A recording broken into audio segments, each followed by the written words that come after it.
Welcome back to Archean, episode 13 of the Cargo Challenge.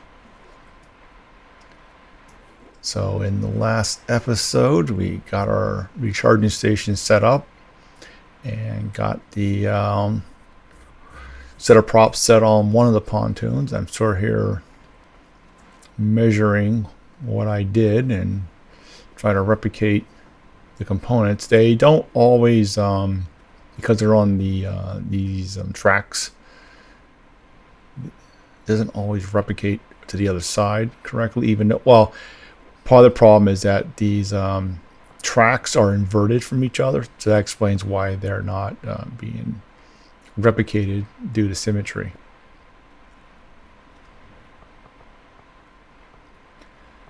So I believe I would have put this piece down and then put the large piece. If I would have done this piece first on both of them, since it's offset, and then did the large piece, this piece right here, next, that piece should have been replicated across. So I think this is actually more my mistake than anything else.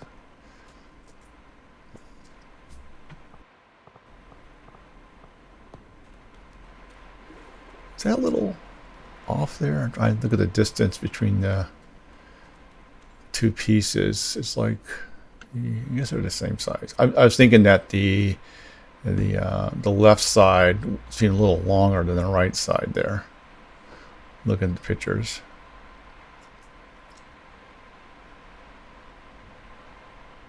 Okay, so now that I have them mounted, so I made it a little easier by not having to pivot this time. That's one less thing to worry about. What I need to do now is I need to go ahead and set up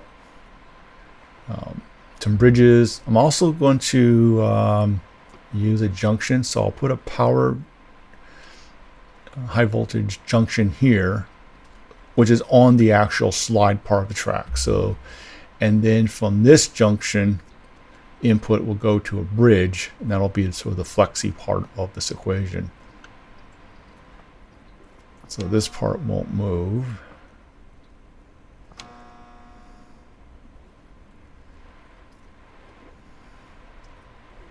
Kind of nice if that'd be a good suggestion, if symmetry would work when laying out cabling and whatnot.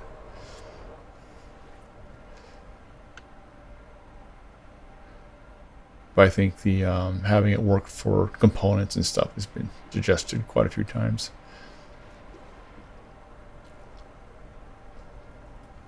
I'm looking for a spot to stick the bridge, and I'm sort of deciding whether just to put it above that or just redo the wall there, and so I can mount it where I want to. Yeah, put that, and we'll need the data. Now for the data, I'm going to do something kind of weird. I'm going to run the data through a junction, which makes the flow of information one way. So I can control the speed and the pitch of the blades simultaneously with the same value, but I cannot read anything from them. So I won't be able to like read the thrust value from the blades. And to change that, I mean, it's not a big deal, because the way I'll actually put a router on the other side of this wall. So I could have just put in two data bridges and just set them up that way, but I just decided to try this technique out.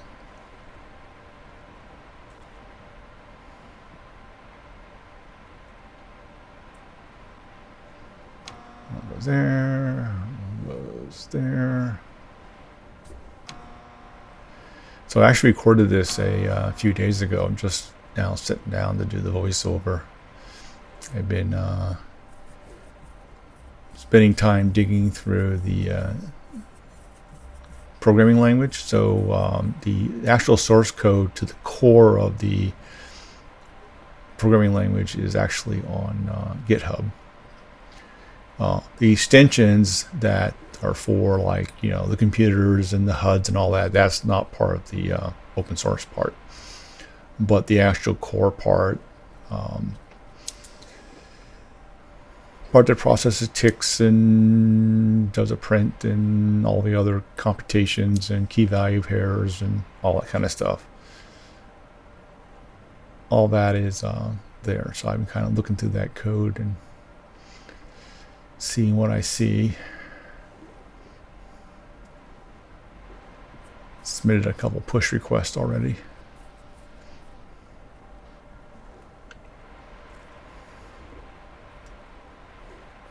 Trying to use X key to center this. Anyway, that's been distracting me for a little bit lately, so I think I'm kind of taking a break from that right now and get caught up on some videos here. So get this one out, and then I'll go ahead and make the next one after this, probably tonight, and get that edited tomorrow. Alright, now these are bridges, so we got to name them. And so I said that one bridge operates both props. I gave them a common name, a prop, you know, rear left. And the power doesn't need a name.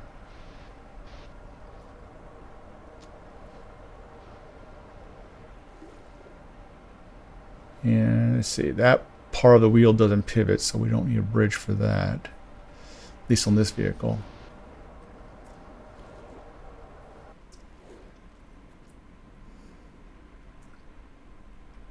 And I think I stated before, I discovered that only the first router in a path or a tree of routers requires power.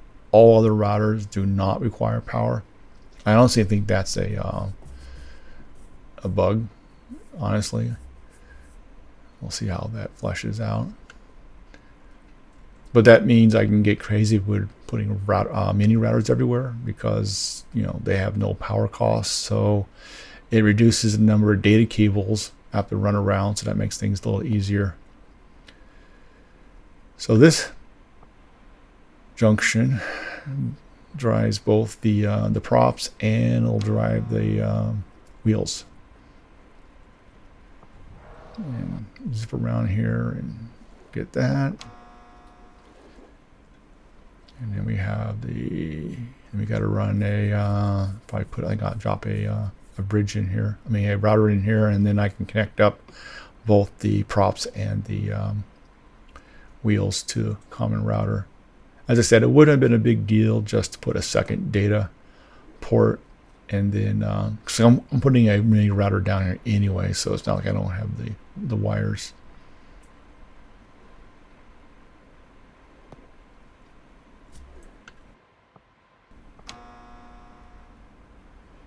And since I didn't want to, well, I'm putting a power converter in here. Oh, I need it, or I don't need a power converter. That's why I deleted it. Because I don't need it for the wheels. I don't need it for the mini router. I don't need. There's no pivot here. And the track I'm going to operate manually for raising and lowering the prop.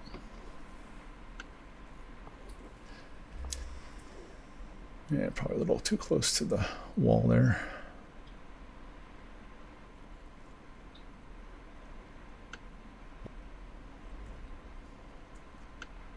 I mean, I have a huge amount of room in here. I'm not sure why I'm trying to cram it next to the wall there. I figure since I don't need the plug, I'll just hide the plug next to the wall, so I don't have to look at it anymore.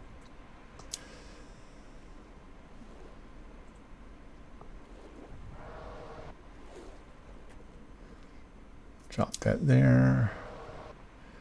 A little hop. It's probably a little easier without that the sidewall there. Interesting, the wheels kind of part way in that sand there.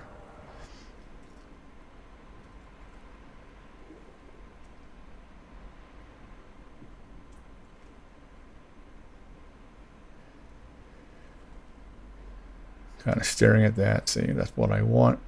All right, so I'll give you a overview of what's going to happen in this episode. If you enjoy watching somebody build, and attempt to make both sides look the same when they really don't have to be, this is the video for you. So what's going to cover here is I'm going to, I think effectively, we're pretty much, I think we're ready to go at the end of this video. So I complete all the cabling, and I put a top on here, make it a volume so that it'll retain, you know, not leak or anything. I test the props, and spoiler alert, they actually will propel with the wheels not powered but not brakes off. I can use the props to move the vehicle forward and back, and I can actually pivot. So I actually tested the steering by applying you know, more thrust on one side and removing thrust on the other side, and the coding part will be in this video too. The coding changes I made to the existing boat script. So we get this thing ready for the next travel trip. I do the coding updates on the battery recharging. Okay, they take, at least for my 10, it takes forever to charge batteries. And I don't know, do I do 100 of those things running or something like that? And so the 10, it's to the point that I think it's virtually useless, because I can make a battery, you know, pretty quick making a battery, at least, and compared to charging one, you know, and all this going. Now I'm charging multiple batteries here, but you know, we look at that, you know, and they're all like, most of these are dead, and some of these only have a little bit in it, and it's like, you know, this is just not really. I mean, if I was making this a permanent base, but this is sort of a skip base. I come in here, set it up, and the goal was charge up my batteries, rebuild the ship, and then by then I can just take the batteries and sail off and abandon this base. But the batteries are just not charging, so I'm going to make a bunch more batteries, and it's just going to have to be that. So I'm just going to make some batteries. So that's pretty much what goes on this episode. We're going to be taking baths to gain more water for my suit, make batteries, finish the refit, and reprogram it, move it around a little bit, make sure it's ready to move, and that's this episode. And my little design's evolving here. Now, I'm also going, when I put the batteries in, because the center of gravity is off, and I'm not going to try to put a, like I could drop the cargo off, redo the track system that, you know, that lifts it, and put a horizontal slide so I can move it back, you know, side to side to help balance it out a little bit, but I'm not going to bother with all that. What I'm going to do is I'm going to put more batteries on one side than the other, and I'll kind of look at the center of gravity, keep adding batteries on one side till the center of gravity moves over a bit. And it's actually kind of difficult to try to nail that center of gravity. I wish we had like number values of, you know, like this is the size of your ship, or the quote unquote center of the ship, however that's determined, and to give you, like, you know, for, if, like, in other words, if the total volume width is X amount, where is the center of gravity in the 3 dimensions? And from there, I can sort of like move it around without trying to eyeball some graphical thing around. Okay, so we also, and there's probably going to be a couple more, I'm going router crazy. So this router I put here, this is the one I'll power. You need the first one powered. So this one, and so we got a cable right here for power. That makes it real easy. So we'll put that there, we'll power it, and then we'll hook this up directly to the computer. And then all the other routers will connect to this router. So all the routers become power free.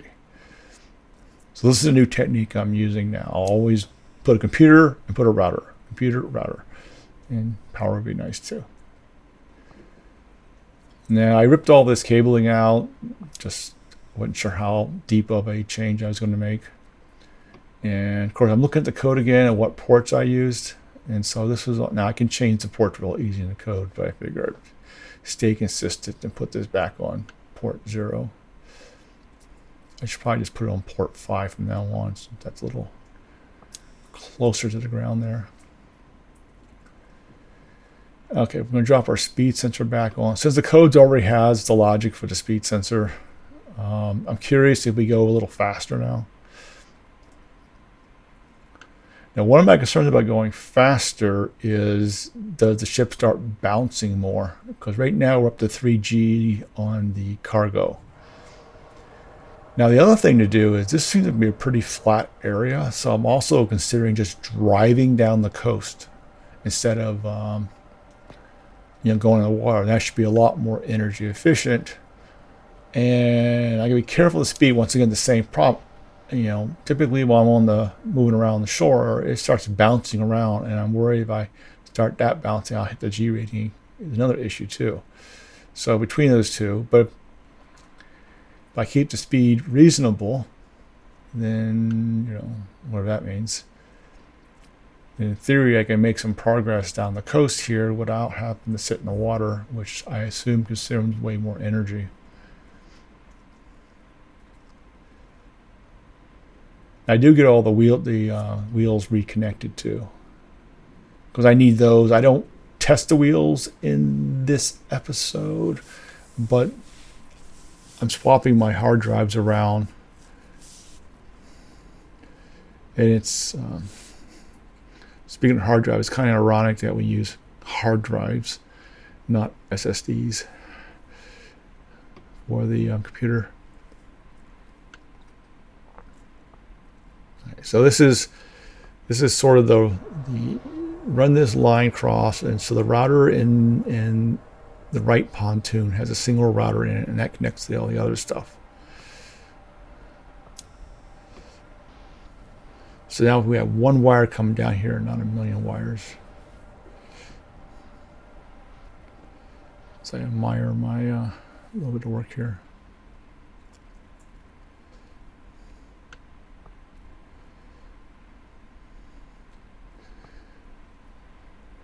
Again, I'm going to cover all this up, and if it said once I cover it up, if there was daylight, I put solar panels on top of the pontoon for what that's worth.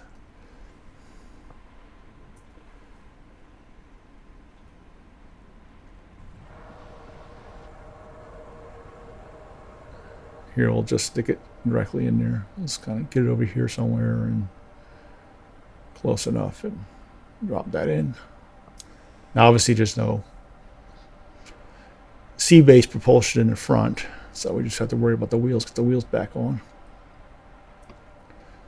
Probably going a little crazy with the routers here, using them up like candy, but that's going to be because there's no maintenance cost once you build it. It's free after that. And right now, building stuff, at least the basic stuff, is pretty darn cheap.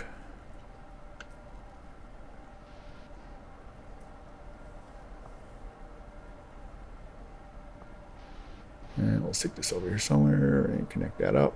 And the wheels are still named from before, so we don't have to name them. And they don't use bridges, so we don't have to worry about that. Let me connect this one up. And we want to go around and over there. Now, if I go into drone mode, I can actually run that wire inside the floor there, but not going to bother. Again, get this one all the way down here. And boom. And we got to run power for the front still. Let's make some more batteries.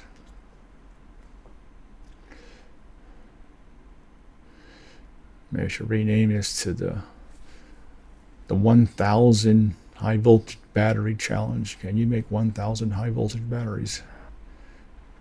I think we're gonna be successful. Well, how many batteries have I made so far? 10, 12, 10 maybe batteries. Not too bad. But I was burning through one battery every 10 minutes, zipping along, and with double the props, I hate to imagine what that's going to cost me. I don't have to go full speed. I could reduce the speed a little bit. And it's still optimizing the actual prop setup.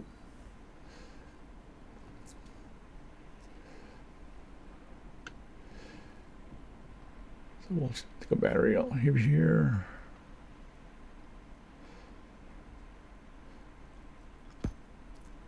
I also put in the battery a little back, so I want the front to kind of stick up a little bit, because I had a problem the front kind of diving into the wire there. So I'm going to put a little bit of a angle on there. Hope that makes a little difference and get it going. And we have the front sticking up now. That's going to push the rear further down in the water, and then I have a much longer track on there now, so they should get really deep in the water versus last time where they were kind of poking out a little bit. Okay, so we'll run this over here and give some power to this wheel. Okay, so everything's got power on this side. And then the other problem I have is balancing. If I put more batteries on one side than the other, then one side I have more battery power than the other. So then I decided to do some kind of, we'll call it creative cabling, and sort of like try to chain the batteries together and run a cable from one side to the other to try to equalize all the batteries, or at least the core battery. So we have the core battery, which that's the core battery right there, and then we run more power into that battery. What we want is the two batteries I just put on. We want to keep those equalized so they have always maintain the same amount of charge. And just double checking, and I think I'm still using. I still have the vehicle script program running. So once I connected them, it's running and it's constantly zapping because I'm not in the seat. It turned the brakes back on. Now once I pull this out, then the brakes reset. The brakes shouldn't reset. Because I was thinking the brakes were sticky. Once you turn the brakes on, they don't turn off.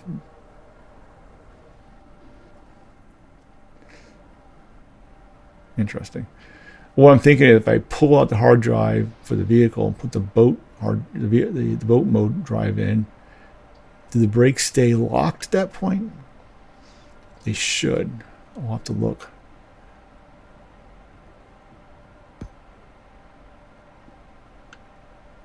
Okay, see how I chain this over? So, to keep cranking out these batteries, because my fancy recharging station is not as useful as I thought it would be.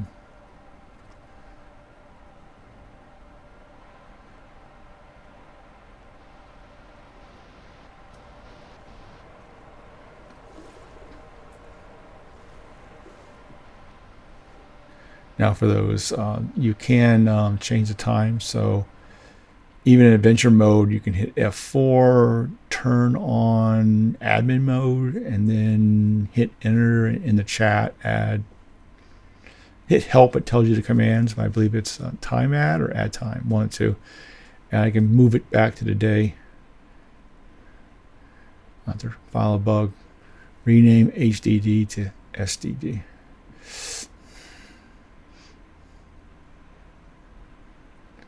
Yeah, I should put a little title on there. I was thinking about that too. Put the first line saying, boat mode, ship mode, setup. The only difference now, I know that the ship version has direction on it. Okay, I think we're cabled up here. Let's do some coding here, or at least make sure I have all the connections where they should go. One thing I'm double checking, I don't want anything going crazy on me while I'm walking around. Also I removed those buttons. I'm going to add the toggle just to turn on the autopilot mode or turn it off. That worked out okay. This battery used like almost nothing. You got to put our beacon back on. I took the beacon off. Most main batteries like 99%, and so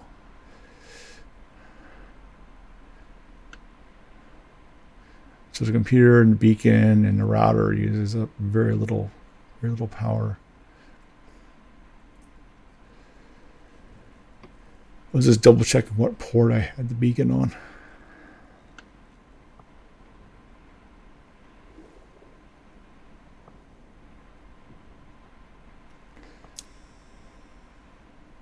And we put the toggle switch back on.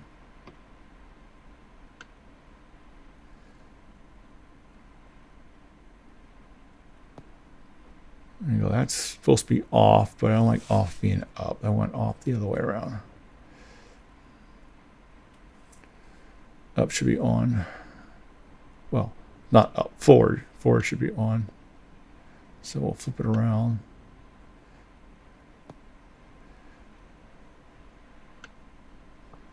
This goes to the next one.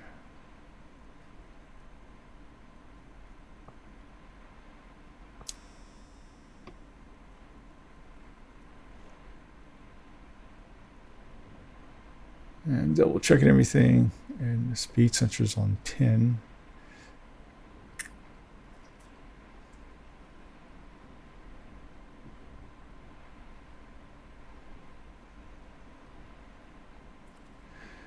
Now, in the future, I can run everything to a router. Then I don't need to use the ports anymore. Everything will have a name to it, and that might be easier long term. Is just since you're pretty much dropping a router on, just always use a router. So you have a computer with a router attached, and then from there on, you don't care about, and just name everything, which makes you wonder about the whole port thing in the first place. I mean, if I take a computer and I have a single data line from the computer to the router, and everything else connects to the router, that means I only use names to reference anything I'm attached to. I no longer have to use a port number. So just naming, so I don't, and just ignore it. And then that's all I do from then on. That keeps everything consistent. And once I name the seat, name the seat, pilot seat,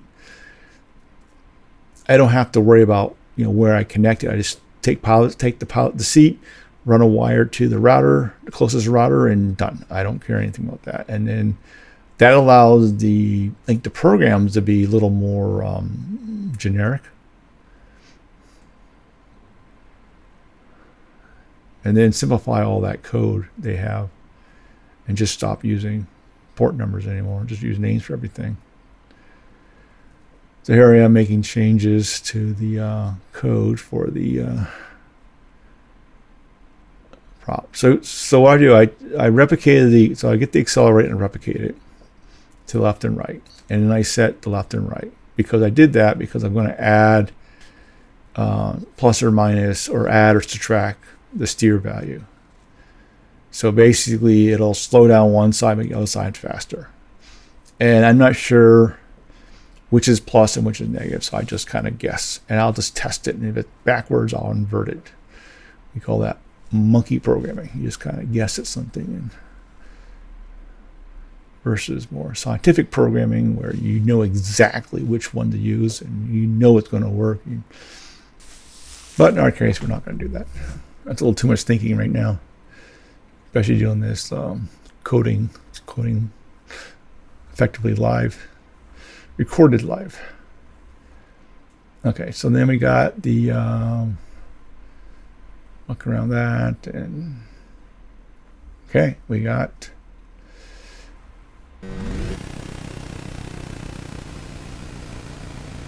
I'm going to try not to dampen sound. You should be able to hear the prop spinning right now. I'm going to go back here. Look, okay, the props are going. I see them went the other way. I'm going backwards and forward right now. And see, it's moving it. If the direction's right. Fortunately, you can't actually see what key I'm hitting. I guess I could put one of those overlays on the video that tells you what key I'm hitting. I don't know if that's useful or not. Should look into that. It might be helpful if you know what key I'm pushing while you're watching this. So you can try that. I'm up some software out there that puts an overlay on. I use OBS Studio, so I'll do a quick search on that.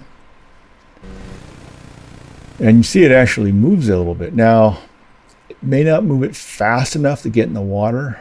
I may need the wheels so I can kind of push it in there. Although if I get the rear wheels in there, that means if it dips, the props will dip and I can pull it, drag it the rest of the way in. So maybe I might try that. I think I'll try it, drag it into the water with props only. And then if it doesn't work, you know, kick in the wheels by switching the program. And here I am looking at the center of gravity and put some more batteries in here.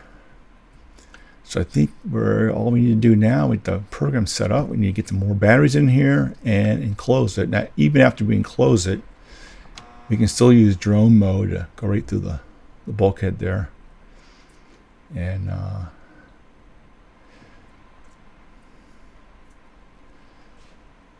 so what I'm thinking is I'm going to make this the primary battery. So this battery will feed to the other battery. And all the other batteries will feed into that battery, or they get chained from battery to battery. And that, in theory, will keep them even. Now, I don't notice it's cutting across. Oh, it didn't cut across. Where's that? Oh, there's a cable there. I don't notice that. I'll go back and fix that. I didn't see that when I first put the cable there, and it went across like that. Okay. So they should.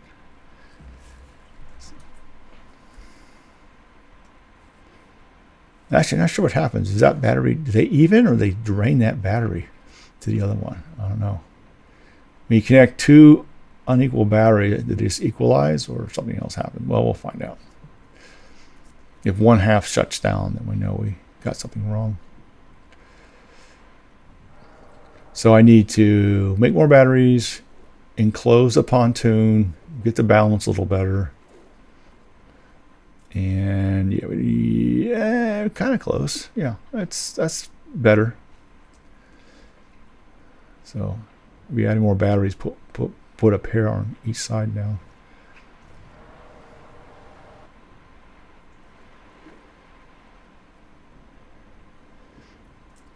Okay, we got a little.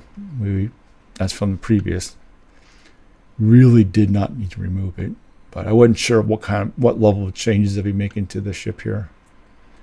All right, so now we get to cover it up. And this part should be all replicated.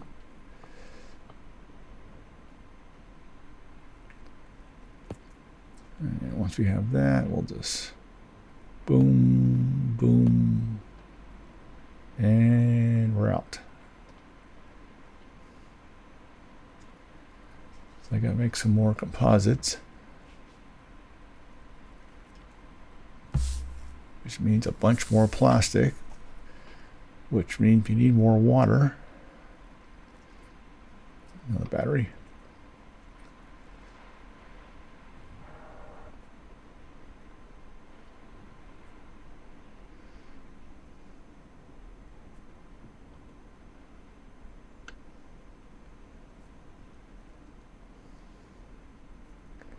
Oh, and I have no clue if this is the right way to set all these batteries up or not. I'm just kind of winging it. Let's see how it works. So this one will go back on the other side, and that, as I said before, hopefully keeps everyone equalized. At least the two sides equalized. You stick it on that battery, and that battery flows to that battery. And I go, oops, don't want that.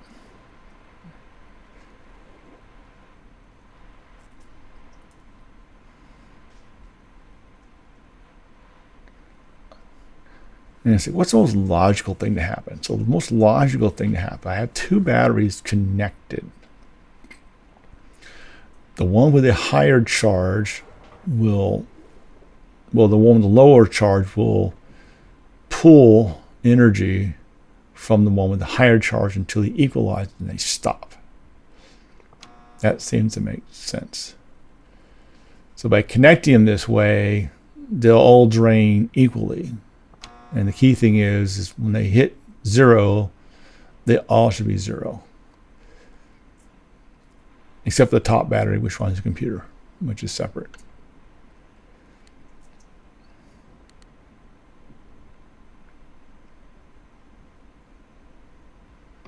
If I made the pontoon really big and had a frame, I could put a door on it.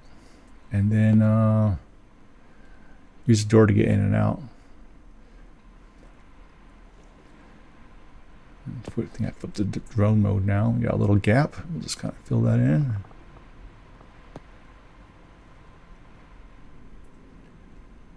Now we're inside, sort of, and actually we're atop of it. And where's that volume? Oh, it's over here. No, I don't have one. I'm gonna put one in this side. Drone moves a lot slower. I know you can hit the shift key, which make go faster, but in general, the drone seems to move a lot slower than the jetpack. And it's possible because you are in a much tight. You can be in a much tighter space, like inside, literally inside of a block. And so I guess if it moves too quickly, it'd be too difficult to maintain control. But I can definitely feel that slowness. Now we're back in this side. We already have that, so we'll just hit the button. If you don't hit the button, you'll get water in here. All right, so now we're airtight, so water should not go into there. And that'll definitely make us float, hopefully a little higher in the water this time. We're not going to worry about the solar panels. We need more batteries. Batteries. And we need to take a bath because we're out of water.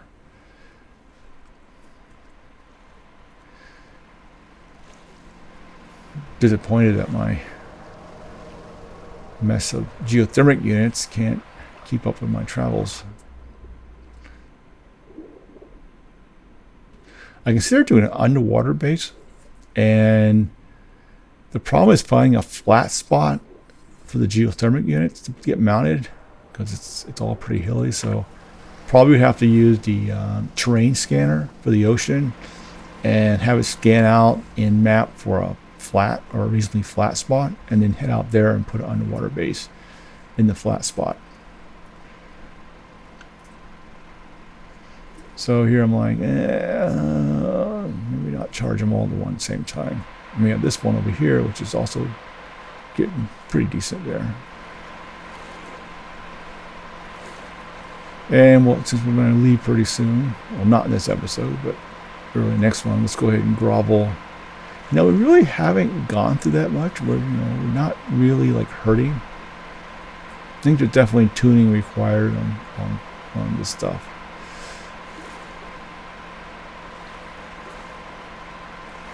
I mean, something like, stationaries, when you start off, you spend a lot of time mining. Now, obviously, there's no survival mode yet, so we're still in alpha, and this is adventure mode, and there's plenty of tuning to be done. Okay, we got one more, couple batteries, 2 batteries, great, and let's make some more. So I don't think future pit stops, I don't think I'll bother with any of this.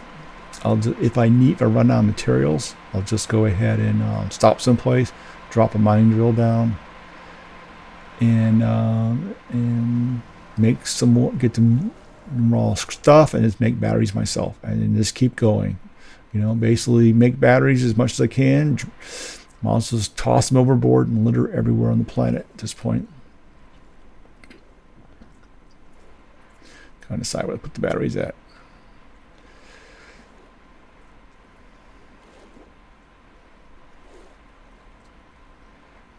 Organize my junk.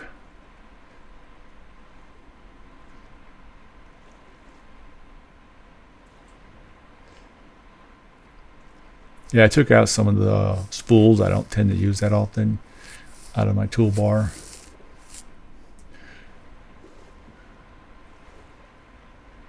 And let's check out what's going on over here.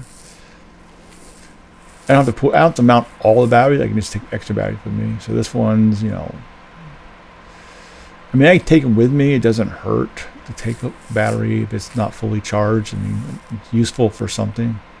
So I'll probably just snag all the batteries before I go. Any battery not zero, just snag it. And now I could be smart and just assemble the drill and the crusher and all that stuff like that. Take it with me, but I don't plan to be smart. I'll leave it here. I have a beacon on it. It's got power. If I ever want to find base 1, I know it's here. And the dead batteries I'll wire up so they'll charge while I'm gone, so we'll be there. Alright, so I think about the end of this episode. I think the next one will be traveling. Until next time, see ya.